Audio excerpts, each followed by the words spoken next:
How's it going, everybody? ZBilbs back here with another video, and today I'm going to be doing my first ever video game review. Now this is for a newer video game that came out, I think, about a week ago, and that is an indie game called 12 Minutes. Now this game was immediately intriguing to me. Besides the star-studded cast alone of Daisy Ridley, James McAvoy, and Willem Dafoe. It's also a game about a time loop, and I really love the time loop function. In Groundhog Day, I love Groundhog Day. Majora's Mask is one of my favorite games of all time. I really enjoyed Outer Wilds, so I was immediately intrigued once I heard this was all about a time loop and kind of a mystery thriller. I was like, yes, this is right up my alley. So I went out and I bought it on Steam and I played through it, and I'm here to give you my thoughts. It's really difficult to do this review spoiler free because the story has a lot to do with my opinions of this game, but I'm gonna try my best to keep it spoiler free, but mild spoiler warning before you watch this. But either way, let's get going. So let's start off with graphics and the performance resolution. Overall, it's not the best looking game. It's a little bit rough around the edges. It's a little janky. There's definitely characters who will like walk through each other. There's a lot of like stiff movements here and there. But it's a game that doesn't really need to look fantastic to function well. So I don't really detract too much on that.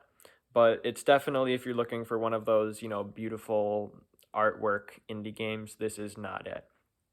But moving on into voice acting and the sound effects. Overall, I would say the voice acting was great all around. I'd say the standout performance was Willem Dafoe. He was just awesome, really fun as the cop who was also sort of a bad guy in there, but everybody has their dark sides in this story. What is kind of weird about the audio sometimes is a lot of times it kind of feels like they're about to say something and then it'll cut out and you're like, okay, that was kind of weird. It feels kind of a little bit like the graphics where it's a little bit choppy, a little bit, just feels like the editing wasn't quite right on this. But overall, it still does its job, just like the graphics and the performance. I think it's still solid. Some great performances throughout. Pretty good. But then next category that I'll be going over, which is a big one, and that is the story.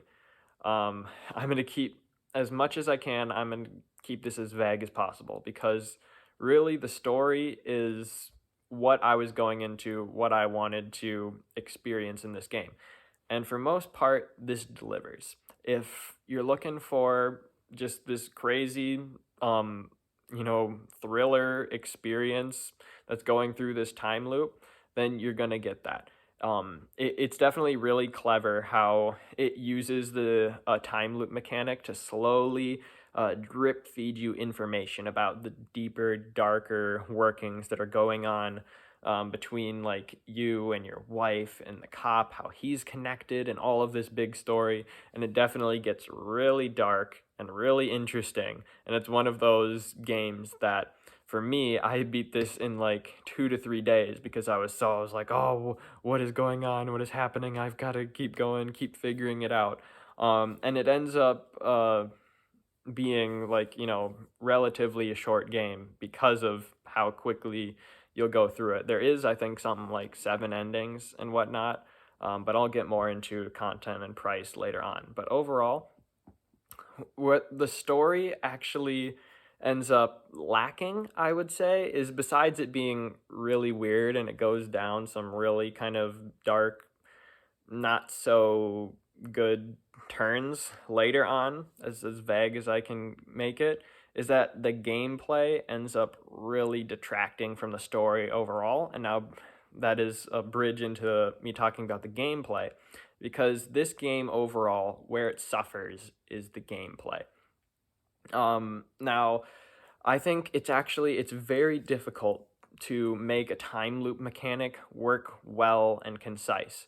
As much as, I love the time loop mechanics, I think the only game that I've played that has time loop mechanic that actually works very well is Majora's Mask.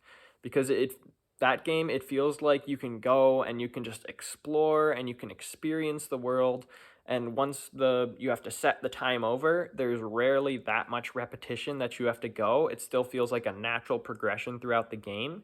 The time only goes to, enhance the experience, give a little bit of repetition, but there's still so much content and so much stuff to do that it never detracts from it. But that was a side tangent. But moving on into 12 minutes, it absolutely, while it definitely makes the story more interesting, the time loop makes the gameplay so tedious. At times, you'll be going and you'll be like, okay, I need my character to do this, and then this, and then this, and this, and this, and this, and you're like, okay, everything's set up, and then you're all that's in place, and then you'll talk to the cop, and then you'll say a wrong thing, and you're like, you said the wrong thing, now you're dead, and you're like, now I have to do this again, and you do it again, and you're getting all the pieces, and then, like me, you'll get to a point where you're like, oh, I have no idea what I do, so then I'll do a loop again and I'll try something a little different, and then nothing. I'll do the loop and try again. A lot of this game comes down to trial and error, which it's what they're going for, I suppose, but it doesn't make it interesting.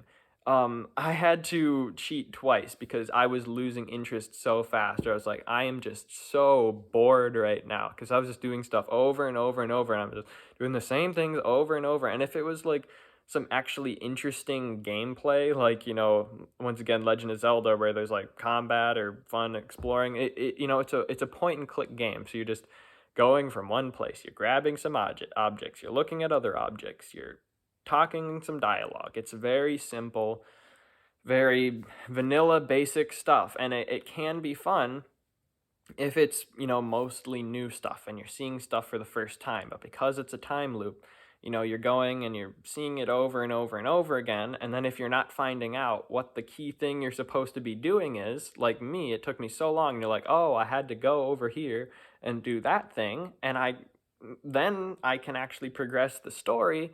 But because it's a time loop, you're still doing stuff over and over and over. And even when you do figure out stuff, you still have to do this time loop and still the same set of things over and over and over and over and over. And I know a lot of people are going to like this because they're like, yes, it's a slow burn. It's an artistic narrative of slowly unveiling things here and there and there. And for me, it was just tedious. It just got boring.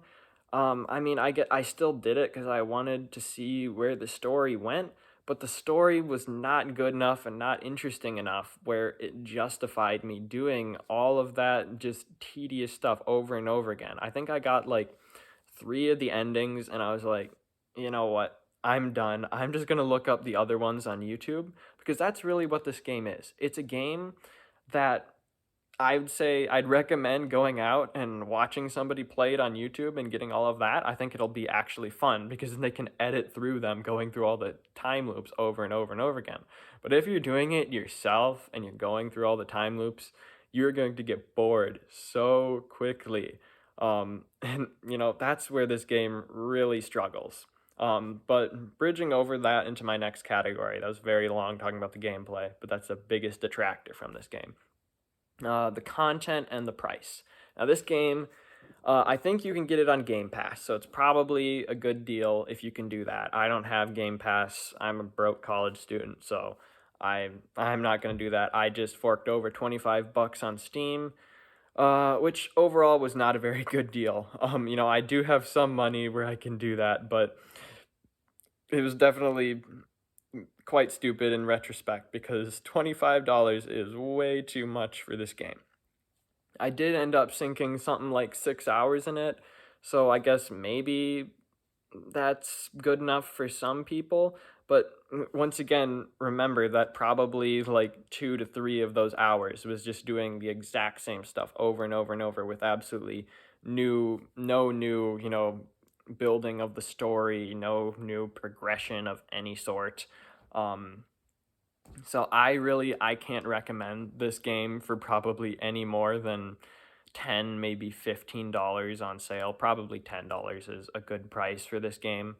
I think I would have been a little less offended by, its content and repetition if I was like, yeah, this is just a cheap game, but this is like almost half the price of a full, AAA game. Not saying AAA games are that great anyways, but definitely not worth it at its price. Moving on to my next category, that is the memorability and replayability of this game, which besides the story, where it's kind of memorable, there's definitely some really interesting twists and turns in there. Replayable, no. Once you've seen sort of where the story goes and what happens, I don't think there's a single sane person in this world who would replay this game for the actual gameplay, being like, oh yeah, that was fun walking here and seeing this, walking there and doing that. Maybe you might be like, oh, I liked that story, I'll go watch somebody play it on YouTube, but not replayable in the slightest. But moving on to my last category of criteria, that is overall entertainment. And this one's really tough. I think it's, at the end of the day, it's really split 50-50 on how much I enjoyed it, because there was the story where I really appreciated and I really respected all the work, especially since it's an indie game, of going through this meticulous way, getting all these actors, all of these different sort of things and stuff that all the characters can comment on at a certain time. It's definitely, you can tell it was crafted with some passion, someone who actually cares about making an interesting, compelling story. And so I enjoyed it for what that was, and I appreciate it for what that was. But pretty much everything that was just me going through the loops over and over again and being so tedious, it just made it so boring to play.